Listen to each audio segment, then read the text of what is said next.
ఒడిశాలోని ఓ ప్రభుత్వాధికారి ఇంట్లో నోట్ల కట్టలు లభించడం తీవ్ర కలకలను సృష్టించాయి.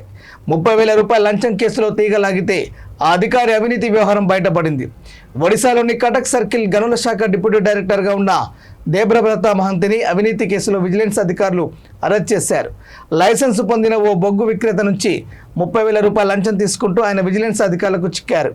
దీంతో కేసు నమోదు చేసిన పోలీసులు మహంతి ఇంట్లో సోదాలు చేపట్టారు.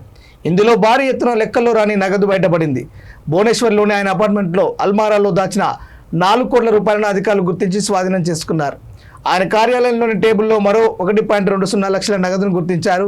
భువనేశ్వర్లో మరో 2 అంతస్తుల భవనం, 130 గ్రాముల బంగారం గుర్తించినట్టు విజిలెన్స్ వర్గాలు వెల్లడించాయి.